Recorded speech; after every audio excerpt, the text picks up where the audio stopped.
Assalamualaikum warahmatullahi wabarakatuh. Oke anak-anakku semuanya, untuk pembelajaran IPS kelas 6 kali ini kita akan belajar tentang globalisasi. Globalisasi berasal dari kata global, artinya meliputi seluruh dunia atau mendunia. Dengan adanya globalisasi ini antara setiap orang itu tidak terikat oleh batas-batas dan waktu. Jadi terlihat sangat dekat dan tidak ada jarak. Nah, dalam hal ini adanya perkembangan pengetahuan dan teknologi mendorong terjadinya globalisasi. Nah, perkembangan teknologi membuat batas antar negara seolah-olah tidak ada lagi dan setiap orang dapat saling berkomunikasi tanpa dibatasi jarak dan waktu.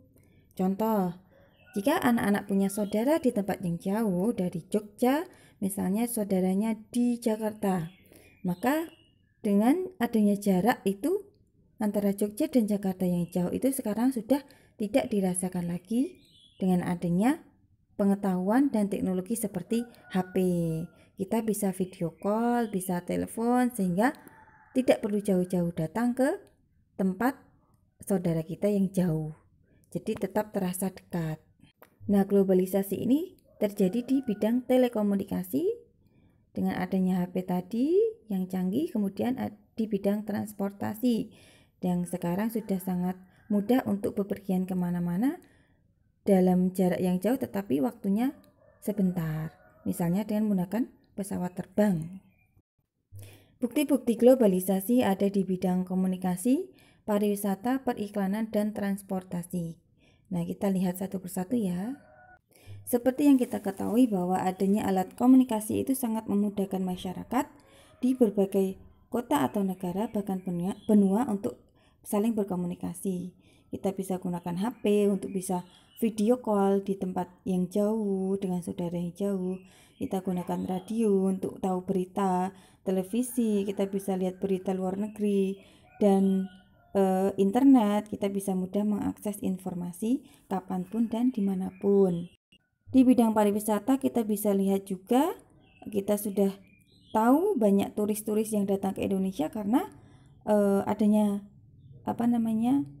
ketertarikan di Indonesia, banyak sekali tempat wisata sehingga memancing minat para turis dari luar negeri juga untuk datang ke Indonesia. Di periklanan itu kan menawarkan barang atau jasa. Nah, kita bisa lihat dari antusias atau wisatawan mancanegara itu datang ke Indonesia karena mereka tahu dari iklan-iklan yang tersebar melalui media massa, kemudian internet, melalui kemajuan teknologi. Di bidang transportasi itu kita tahu juga bahwa kita sudah sangat mudah sekali untuk bepergian kemanapun, bahkan ke luar negeri bisa menggunakan alat transportasi yang sudah canggih ya, bisa pesawat terbang karena menyingkat waktu. Kita tidak perlu berhari-hari naik kapal laut untuk sampai ke luar negeri, tapi kita bisa menggunakan pesawat terbang. Nah, dampaknya apa globalisasi itu bagi kehidupan? Nah, yang pertama adalah gaya hidup, merubah gaya hidup, kemudian selera makan, ada pakaian juga berubah, kemudian komunikasi dan transportasi berubah.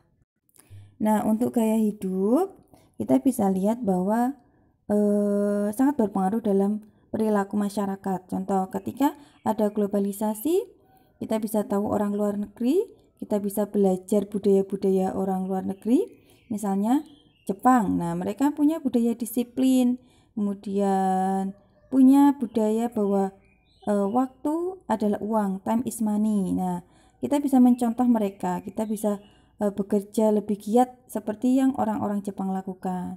Nah, itu positif ya, baik. Tetapi ada juga yang negatifnya, gaya hidup kita jadi berubah. Kita ada minimarket, ada mall.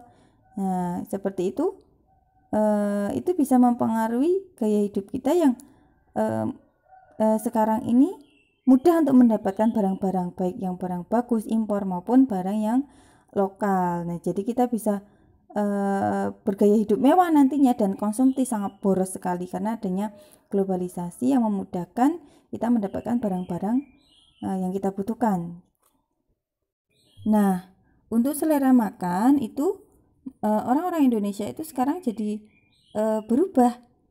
Nah, karena sekarang sudah banyak sekali masuk makanan-makanan yang dari pengaruh luar negeri, misalnya ada burger, ada sandwich, ada spaghetti, itu kan makanan sebenarnya dari luar negeri aslinya. Nah, itu sangat disukai oleh masyarakat Indonesia. Nah, sekarang masyarakat Indonesia pun jadi lebih suka masakan seperti itu, seperti burger, spaghetti, tetapi mereka seleranya untuk yang makanan yang tradisional itu sudah mulai ditinggalkan. Nah, dari segi pakaian kita bisa lihat bahwa sekarang masyarakat itu yang tadinya dulu itu menggunakan pakaian tradisional, sekarang mereka lebih suka memakai pakaian modern seperti bangsa barat. Contoh pakai jas, pakai kaos, t-shirt, celana jeans. Nah, itu mereka sekarang seperti itu. Yang di bidang komunikasi, nah sekarang mereka dulu kita menggunakan surat ya, kita izin ke sekolah menggunakan surat. Sekarang sudah berubah, kita menggunakan HP saja, kita bisa WA saja ke sekolah kayak gitu jika tidak berangkat. Nah, itu sangat dengan adanya telepon seluler itu sangat memudahkan kita untuk berkomunikasi dimanapun dan kapanpun. Nah, sekarang di bidang transportasi kita bisa lihat dampaknya bahwa sekarang manusia itu bisa menggunakan transportasi yang mudah. Jadi mudah bisa sampai pada tempat tujuan itu dalam waktu yang singkat. Jadi positifnya seperti itu. Jadi memperpendek waktu. Kemudian negatifnya, nah sekarang kan banyak orang yang sudah punya mobil sendiri, mereka setiap keluarga punya mobil, punya kendaraan, maka efek negatifnya adalah terjadi kemacetan di jalan raya. Nah, karena globalisasi tadi juga mengakibatkan banyaknya perusahaan asing yang muncul di Indonesia. Nah, karena mengglobal ya, jadi kita kerjasama juga sudah meliputi seluruh dunia.